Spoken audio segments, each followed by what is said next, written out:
Hello, we continue to see more theories and models of interpersonal communication mediated by technology.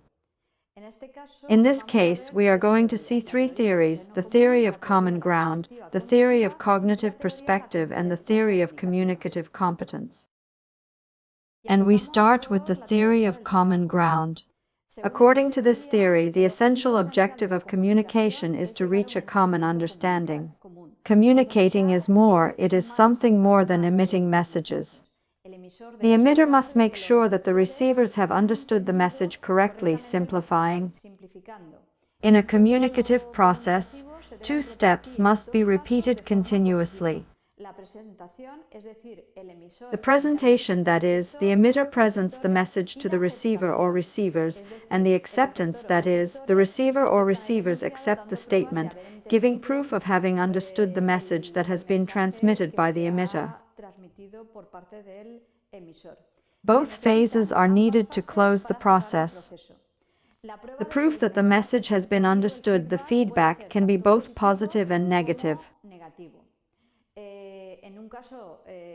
In a case of positive response, the message has been understood and the speaker can continue, and when the feedback is negative, the message has not been understood and therefore the speaker, the emitter of the communicative process, must reformulate or adapt the message before continuing.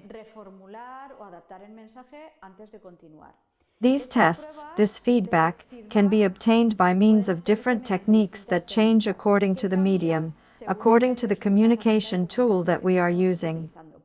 For example, in a face-to-face communication, to feel, to say yes or to say okay, but also the emitters can look for explicit proofs by asking questions. For example, is it true, is it clear at the end of the statement. The questions of the receivers in general are usually a form of negative feedback, that is, if the receiver asks for additional information or clarifications, therefore, the message has not been fully understood. In the case of using text tools, as visual or verbal signals are not transmitted, therefore, it is not possible to feel or say yes with the look. This limits the possible form of the proofs that the receiver can use for the receiving accusations of the message, for that feedback. This theory uses the 8 key communication attributes that we have seen in previous chapters and that we briefly remember here, identifying to what extent these 8 attributes are present in different communication tools. According to this table, for example, for participants in a face-to-face conversation, it will be easier to establish those points in common, since they have access to clues such as facial expression, gestures, and the intonation of the voice. On the other hand, when participants communicate through other tools, the fewer clues they have, the more difficult it will be for them to build that common ground that this theory postulates. People who have few points in common benefit significantly from using richer tools, and vice versa. Only people who have established many points in common can use well and quickly impoverished means, for example, email or instant messaging. As we can see, no means has all the attributes at the same time. Continuing with the analysis of the table, we see that communication based on text offers 2 characteristics of which the rest of the tools lack: the possibility of revision and the reprocessability, which is the degree to which a message can be re-examined or reprocessed again by the receiver within the context of the event of the communication process. Media based on text allow the receiver to process the message repeatedly to ensure its correct understanding. In general, media with little social presence offer a higher level of reprocessability, which allows the receiver to stop and reflect on the important or difficult points. In addition, the receiver can repeatedly go to extra sources of information and review the message until it is fully understood. On the contrary, tools with high social presence do not allow the receiver to go to additional sources of information or reprocess the information, because individuals have a limitation in the amount of information that we can accept, process, and remember. And we move on to the theory of the cognitive perspective. According to this theory, which focuses on the receiver of the communicative process, communication is not a mere exchange of information, but also requires attention. For individuals to systematically process messages, they must be motivated to do so and must have the necessary sensitivity to do so. These tools have different costs of use for the receivers.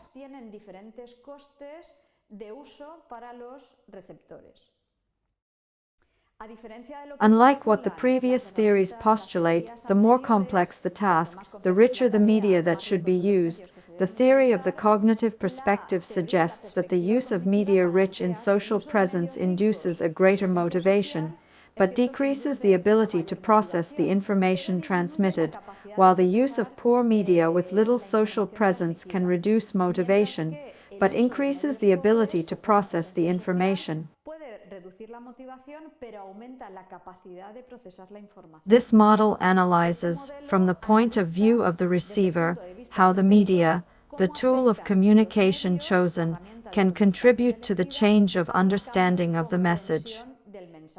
In general, the greater the social presence of a medium, the greater the motivation of the receiver to participate in the communicative process, but also the greater the capacity of the emitter to control the attention.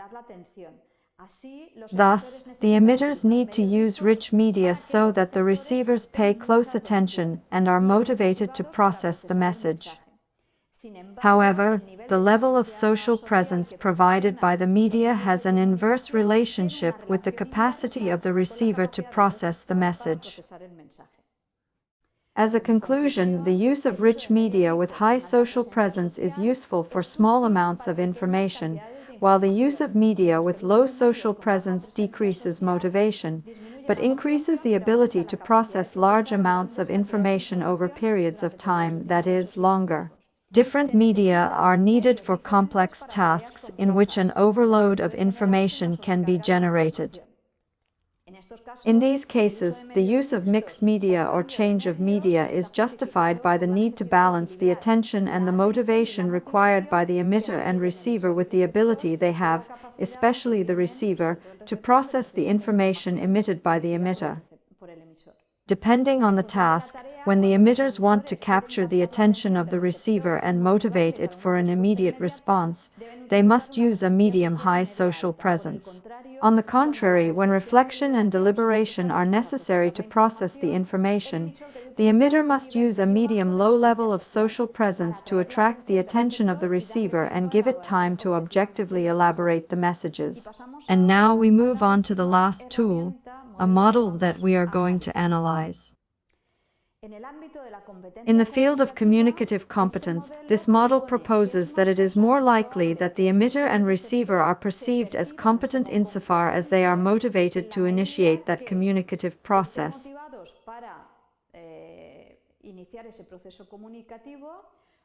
They know the context and the interaction in question. They have the skills to put into practice the motivation and the available knowledge. They are able to adapt that motivation and knowledge and skills to the context of the interaction, and they achieve the expected results in the communicative process. These characteristics represent four groups of related skills: attention, composure, coordination, and expressiveness. Attention represents the ability to show attention, concern, and interest for the other parts in a conversation. In a normal face-to-face conversation, actions such as visual contact, proximity, the maintenance of the subject, and the formulation of questions consist. Composure represents the ability to show confidence and orientation of the actions in daily conversations. Composure is made manifest by verbal, vocal, and gestural communication, but also by the absence of signs associated with anxiety, lack of fluidity, tremors, speech, reduction in the tone of voice, etc. Coordination represents the skills to manage the flow and reflux of the interaction with the proper use of interruptions, time, duration, and sequence of actions. Finally, expressiveness refers to the ability to show vocal, corporal, and verbal animation and creativity in the communicative process. It is usually illustrated with a variety and a wide range of facial, gestural, and vocal expressions. According to this model, the elements to be taken into account to achieve effective communication are therefore motivation, knowledge, and the skills of emissary and receiver, which translates into a certain behavior. The domain of the context, the use of the appropriate tools, and the preparation of the message. In summary, we have seen in this video 3 new models that allow us to analyze the communicative process to, according to the pursued objective, prepare it in an adequate way, not only by choosing the best tool, but also by preparing the context and the message. To conclude, here you have an additional bibliography on the subject. Thank you.